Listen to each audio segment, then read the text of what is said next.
দেয়। এই সার্ভিস সেক্টরের গ্রোথ খুব ভালো হচ্ছে, কিন্তু ম্যানুফ্যাকচারিং যে ইন্ডাস্ট্রি, অর্থাৎ যেখানে টাকা মানে বিনিয়োগকারীরা ঢালবে কি জন্য, কারখানা তৈরি করার জন্য, সেই কারখানা কিন্তু তৈরি হচ্ছে না। সেই টাটাকে যেভাবে টিগার পয়েন্টে রেখে সরতে বাধ্য করেছিল তৃণমূল কংগ্রেস, ফলে সেইখান থেকে কিন্তু শ্মশান মানে শিল্পের শ্মশান যাত্রা শুরু হয়ে যায়। যারা বলেন যে দাদা একটা ইউনিট আছে, আমি বলেন সেকেন্ড ইউনিট কেন বানাচ্ছেন না? বলে না, সেকেন্ড ইউনিট বাড়াবো যে সঙ্গে সঙ্গে টাকা চাইবে, সঙ্গে সঙ্গে তোলা চাইবে। ফলে এইটা একটা বিরাট সমস্যা তোমায় বলছি রাজ্যের জন্য, যে যারা শিল্পপতি বর্তমানে পশ্চিমবাংলায় কাজ করছেন, যাদের শিল্প আছে, তারাও একটার জায়গায় দুটো ইউনিট তৈরি করছে না, দুটোর জায়গায় তিনটে ইউনিট আছে না, যার চারটে আছে সে পাঁচটা করছে না, অর্থাৎ এক্সপ্যানশন করছে না। তার কারণটা হলো এক্সপ্যানশন যেই না করতে যাবে সেই টাকা দাও, জবরদস্তি করো, আমার 50টা লোক নিতে হবে, এইরকম অশান্তি ভয়ঙ্কর লেভেলে তোমার আছে।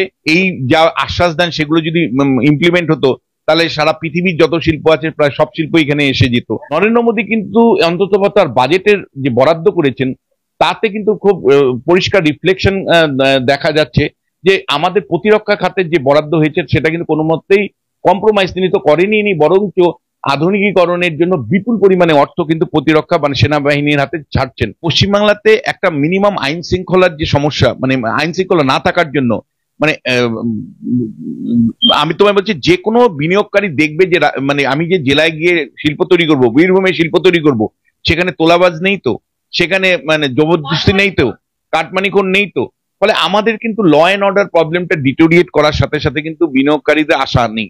থার্ড হলো আমাদের যে ইতিহাস, বিশেষ করে টাটারা যেভাবে বিতাড়িত হয়েছে সেই ইতিহাস কিন্তু অন্য শিল্পপতিদেরও কিন্তু এখনো দুশ্চিন্তায় রাখে। বাজেটের মধ্যে একটা ভারসাম্য আনার চেষ্টা করা হয়েছে এবং যে সমস্ত জিনিসগুলোতে করের ছাড় দেওয়ার ব্যবস্থা করা হয়েছে, অ্যাকচুয়ালি সেখানে কিন্তু ম্যানুফ্যাকচারিং ইন্ডাস্ট্রিকে উৎসাহিত করার জন্য। ওই কর ছাড়ের পেছনে একটাই উদ্দেশ্য বা চাহিদা বাড়াও।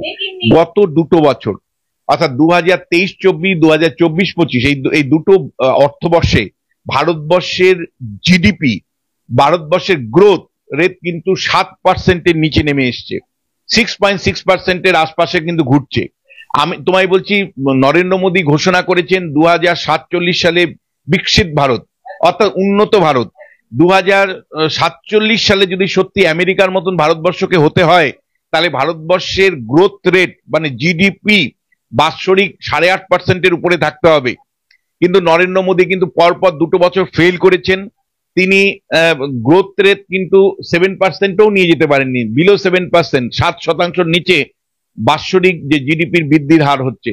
এইটা যদি চলতে থাকে তাহলে কিন্তু 2047 সালে আমরা বিকশিত ভারত বা উন্নত ভারতে পরিণত হতে পারবো না, যেমন করে আমেরিকা উন্নত দেশ। তুমি যদি ভারতবর্ষের অর্থনীতির দিকে তাকাও তাহলে তুমি খুব পরিষ্কার করে দেখতে পাবে যে আমাদের সার্ভিস সেক্টর, অর্থাৎ এই যে তুমি দেখো না যে বিভিন্ন ধরনের আমাজন থেকে শুরু করে ফ্লিপকার্ট থেকে শুরু করে যে বিভিন্ন কোম্পানিগুলো, বিল ক্রিট, এগুলো মানে সার্ভিস সেক্টর বলে।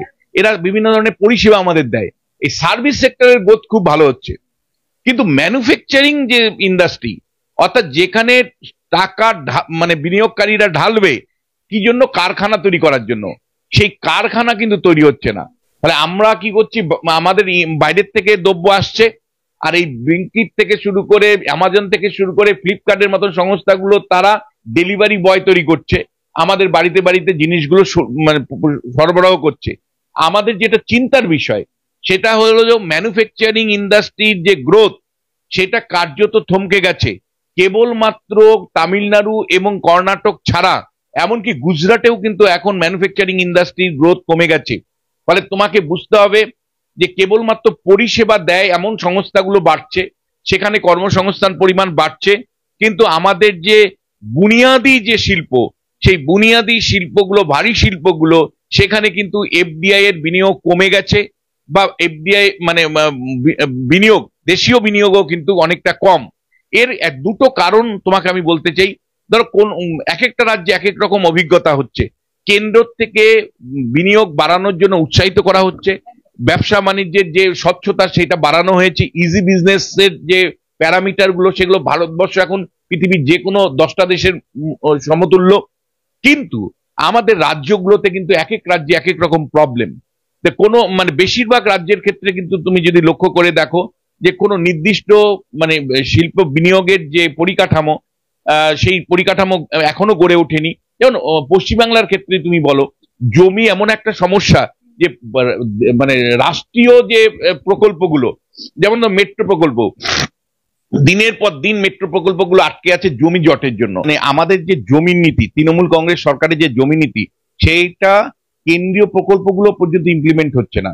তোমার বিএসএফ এর যেমন তারা মানে কাঁটাতারের বেড়া হয় না, আবার মেট্রো রেলের প্রকল্প হয় না, আমাদের ন্যাশনাল হাইওয়ে বন্ধ হয়ে থাকে, একটার পর একটা প্রকল্প, কেন্দ্রের প্রকল্পই যেমন বন্ধ হয়ে আছে কেবলমাত্র মানে জমি জটের জন্য, তেমনি ভাবে।